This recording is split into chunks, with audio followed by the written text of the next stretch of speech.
Brittany Johnson, and I'd like to talk to you guys about gender roles. Gender roles are a very controversial topic, and they have been for many years.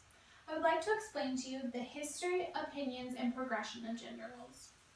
Gender roles have existed for well over 100 years. Imagine the roles that your great-grandmothers, grandmothers, and mothers played in their society. Now think about the similarities and differences on their roles based on the time they were in. In early times, women were seen as caretakers, while men were seen as breadwinners. Over 70% of households in 1960 consisted of a mother that stayed home and a father that worked outside of the home. Imagine living in a home where your husband felt he did not have to help you with household duties because as a woman, it was only your job. In 1970, less than 30% of women were in the workforce. According to the Department of Labor, over 60% of women made it into the workforce by 2007. As you can see here in this graph, the amount of women in the workforce has doubled from 1970 to 2005.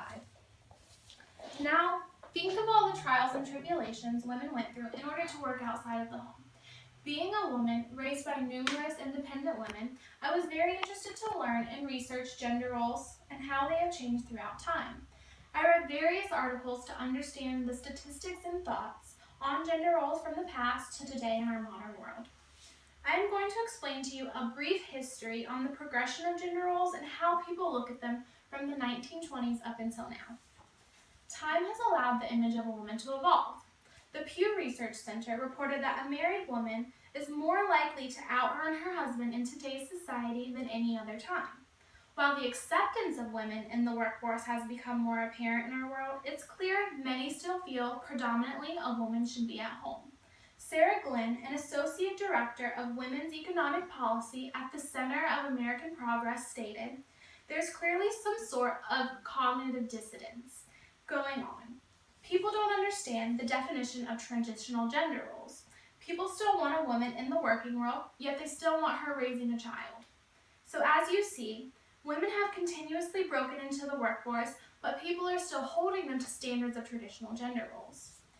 Now that I've given you a short explanation of the history of gender roles and how they've changed over time, I'm going to share with you the opinions of those on the reasoning and existence of gender roles. There are many people who feel gender roles are necessary for a cohesive society. Writer Suzanne Binnicker commented, "Feminism didn't result in equality between the sexes. Rather, it resulted in mass confusion. Today, men and women have no idea who they are or what they're supposed to do because of this confusion." Her comment exposes the thoughts of those who believe traditional gender roles are necessary.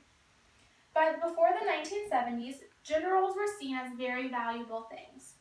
Many traditional people feel as though women were respected more in earlier times. Many argue that because men opened doors and stood up for women when they walked in, a woman was more respected and treated better when gender roles were more strict.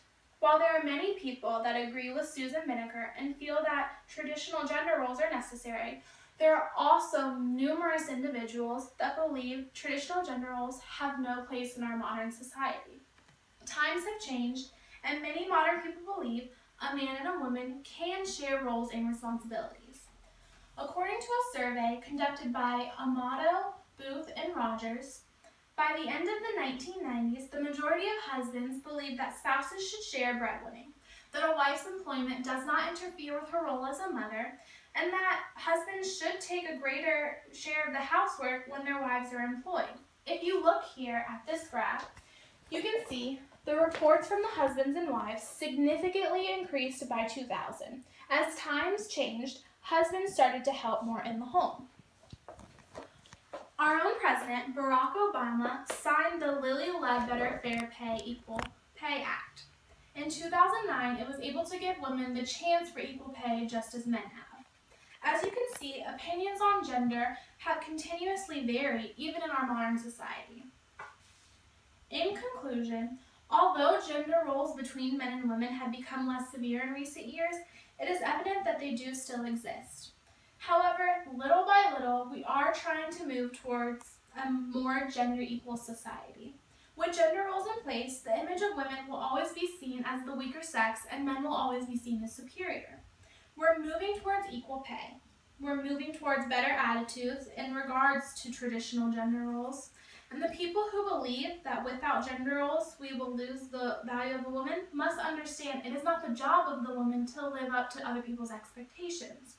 While gender roles may not be as open as they were in the mid-1950s, it is clear, while they still hold importance in many people's minds, we must live in a society that thrives off modernization, and we must give up these traditional gender roles. Lastly, I would like to show you this graph that shows women have made many advancements throughout our history, yet we still experience inequality in the modern society. The average full-time weekly average for a woman is 18.2% more or less than a man.